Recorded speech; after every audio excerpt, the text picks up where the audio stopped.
Hello, sixth grade. This is Mr. McAuliffe coming to you once again from, you guessed it, your classroom here at St. Margaret's. Today is Wednesday, April 22nd, 2020. And while it is spring on the calendar, I awoke this morning to about 4 or 5 inches of snow at my house. I was not very happy with that. So I had to shovel again and brush my car off before coming into school. Not something that I should be doing in late April. Doesn't seem that winter wants to let go here in central New York. So last week when I read the book to you, The Little Engine That Could, in fact I read, like I said, to all the classes here at school. I enjoyed that so much and I had so much fun that I wanted to do that again this week. So I picked out another book to read to you today. The title, excuse me, the title of this book is Two Bad Ants. You'll see what makes them a little naughty in just a few minutes. This was written by an author by the name of Chris Van Allsburg. I hope that author rings a bell with you. He wrote a very famous Christmas book. In fact, it happens to be my favorite Christmas story. If you know what I'm talking about, you let me know. Two Bad Ants. The news traveled swiftly through the tunnels of Ant World. A scout had returned with a remarkable discovery, a beautiful, sparkling crystal. When the scout presented the crystal to the Ant Queen, she took a small bite, then quickly devoured the entire thing. The Queen deemed it the most delicious food that she had ever tasted, and nothing could make her happier than to have more, much more. The ants all understood this, and they were eager to gather more crystals, because the Queen was the mother of them all, and her happiness made the whole ant nest a happy place to be. Remember that, boys and girls. Make sure your mom's happy. When mom's happy, we're all happy. It was late in the day when they departed. Long shadows stretched over the entrance to the ant kingdom. One by one, the insects climbed out, following the scout who had made it very clear there were many, many more crystals where the first had been found, but the journey would be long and dangerous. They marched into the woods and surrounded their underground home. Dusk soon turned to twilight, and twilight into night.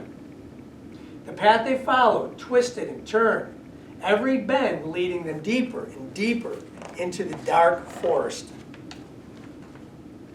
More than once, the line of ants stopped and anxiously listened for the sounds of hungry spiders. But all they heard was the call of crickets echoing through the woods like distant thunder. Dew formed on the leaves above, and without warning, huge cold droplets fell on the marching ants. A firefly passed overhead that for an instant lit up the woods with a blinding flash of blue-green light. At the edge of the forest stood a mountain. The ants looked up and could not see its peak, for it seemed to reach high into the heavens above. But they did not stop. Up, up the side they climbed, higher and higher. The wind whistled through the cracks of the mountain's face, and the ants could feel its force bending their delicate antennae. Their legs grew weak as they struggled upward. At last they reached a ledge and crawled through a narrow tunnel. When the ants came out of that tunnel, they found themselves in a very strange world. Smells that they had known all their lives, smells of dirt and grass and rotting plants, had vanished. There was no more wind, but most puzzling of all, it seemed that the sky had disappeared. They crossed smooth, shiny surfaces, then followed the scout up a glassy, curved wall. They had reached their goal, From the top of the wall, they looked below to a sea of crystals. One by one, the ants climbed down into the sparkling treasure. Quickly, each ant chose a crystal, then turned to start the journey home. There was something about this unusual place that made the ants very nervous. In fact, they were so nervous they left in such a hurry that none of them noticed two small ants who stayed behind. "Why go back?" One asked the other. "Yeah, this place may not feel like home, but look at all those crystals." "You're right," said the other ant. "We can stay here and eat this tasty treasure every day forever. Who wants to go back to that hole in the ground?" So the two ants ate crystal after crystal until they were too full to move and eventually fell asleep. Daylight came. The sleeping ants were unaware of changes taking place in their new home. A giant silver scoop hovered above them. Then it plunged deep into the crystals. It shoveled up both ants and crystals and carried them high into the air. The ants were wide awake by then when the scoop turned, dropping them from a frightening height. They tumbled through space in a shower of crystals and fell into a boiling brown lake. What do you think that boiling brown lake might be? Then the giant scoop stirred violently back and forth. Crushing waves fell over the ants.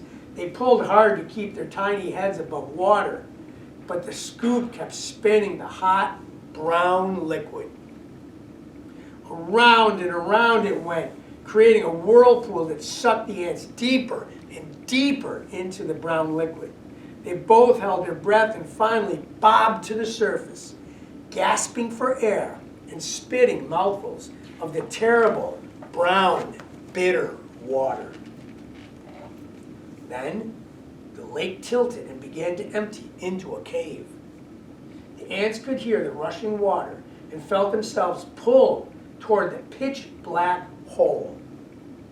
Suddenly, the cave disappeared, and once again the lake became calm.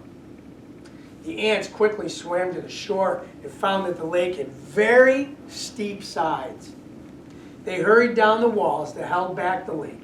The frightened insects looked for a place to hide, worried that the giant scoop might shovel them back up again. Close by, they found a huge, dark, round disc with holes that could neatly hide them. But as soon as they had climbed inside the holes, their hiding place was lifted, tilted, and lowered once again into a dark space. When the ants climbed out of the holes, they were surrounded by a strange red glow. It seemed to them that every second the temperature was rising, getting hotter and hotter. It soon became so unbearably hot they thought they would soon be cooked. But suddenly, the disc they were standing on rocketed upward, and the two hot ants were flying through the air. They landed near what seemed to be a fountain, a waterfall of sorts, pouring from a silver tube. Both ants had a powerful thirst and longed to dip their feverish heads into the refreshing water. They quickly climbed along the tube. As they got closer to the rushing water, the ants felt a cool spray. They tightly gripped the shiny surface of the fountain and slowly leaned their heads into the falling stream. But the force of the water was much, much too strong.